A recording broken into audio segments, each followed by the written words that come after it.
भोपाल सेवानिवृत्त अर्ध शासकीय अधिकारी कर्मचारी फेडरेशन के प्रांताध्यक्ष अनिल बाजपेयी और महासचिव अरुण वर्मा, सेवानिवृत्त कर्मचारी आर के वर्मा, एसएस तिवारी ने बताया कि बीज निगम की सेवानिवृत्त अधिकारी कर्मचारियों, सेवानिवृत्त कर्मचारियों को ग्रेजुएटी और अवकाश नकदीकरण और समयमान, वेतनमान और अन्य क्लेम का भुगतान नहीं करने का कड़ा विरोध और असंतोष है, जिसकी वजह से 21 अप्रैल 2025 से बीज निगम मुख्यालय के सामने धरना दिया जाएगा।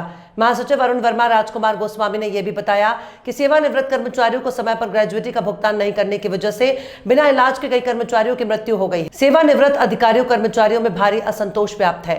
सर्वसम्मति से यह निर्णय लिया गया कि प्रबंधन सेवानिवृत्त कर्मचारियों को ग्रेजुएटी और अवकाश नकदीकरण और अन्य क्लेम का तत्काल भुगतान करे, अन्यथा 21 अप्रैल से बीज निगम मुख्यालय के सामने धरना प्रदर्शन किया जाएगा।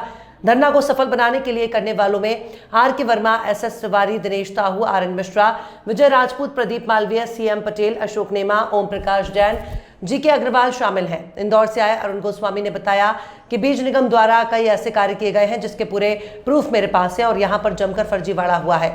इसकी शिकायत मुख्यमंत्री से लेकर कई अधिकारी से की है, लेकिन कोई कार्यवाही नहीं हुई है। हेडलाइंस 24 का मैं तहे दिल से शुक्रगुजार करता हूँ कि आज वो इस भरी दोपहरिया में हमारे सेवानिवृत्त कर्मचारियों के बीच में आए हैं और शासन के सम्मुख क्या इनकी परेशानियां हैं वो ले जाने के लिए आए हैं। सबसे पहले साथियों, मैं आपको एक बात क्लियर करता हूँ कि सबसे पहले इन्होंने बीज निगम के अधिकारियों ने कहा कि हमारे पास फंड नहीं है। ठीक है, फंड आ गया, तो फंड आने के बाद बैंक ने क्या किया, जो इन्होंने ओडी लिमिट यूज़ कर रखी थी उसको डेबिट कर लिया और अभी भी इनके पास फंड है।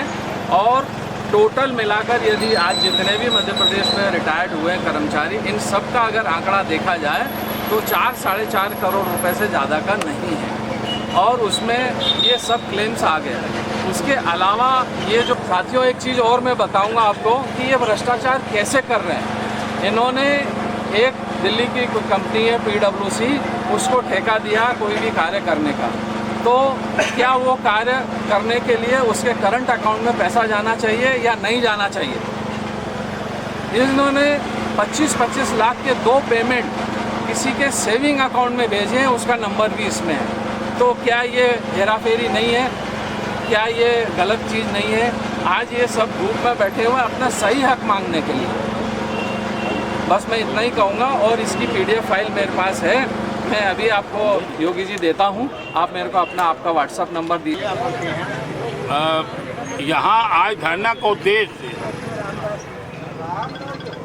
ग्रेजुएटी भुगतान और अवकाश नकदीकरण और अन्य क्लेम है। हम ये देख रहे हैं कि ये मैनेजमेंट 2019 से कर्मचारियों को जो रिटायर हो रहे हैं उनको कोई भुगतान नहीं कर रहा है, जिसके विरोध में हम लोग आज यहाँ एकत्रित हुए हैं। ये धरना प्रदर्शन आज से अनिश्चितकालीन के लिए शुरू किया गया है। अगर मैनेजमेंट हमारी मांग नहीं मानता है तो हम लोग सड़कों पर उतरेंगे और उग्र आंदोलन भी कर सकते हैं। धन्यवाद। सर, क्या प्रमुख मांग, सर क्या मामला है? बीज निगम के सामने प्रदर्शन किया जा रहा है। देखिए, हम लोग सभी सेवानिवृत्त कर्मचारी हैं। यहाँ पर हम लोग को ग्रेजुएटी का समयमान, वेतनमान का भुगतान बीज निगम द्वारा नहीं किया जा रहा है। पूरे 2-2-2.5 साल हो चुके हैं जब भी इनसे पैसे की मांग करते हैं। अभी हम लोग के द्वारा जो धरना आंदोलन की केवल इनको सूचना दी थी, तो बीज निगम ने पेमेंट कुछ कर दिया है। किसी का 70% पेमेंट किया है, मतलब 22 तक तो पूरा पेमेंट कर दिया। उसमें भी बहुत से लोग के ऑर्डर हुए, उनको भी पेमेंट नहीं किया है। और किसी का 70% काट दिया, किसी का 50% काट दिया। उनके ऊपर कोई जांच नहीं है, उनके ऊपर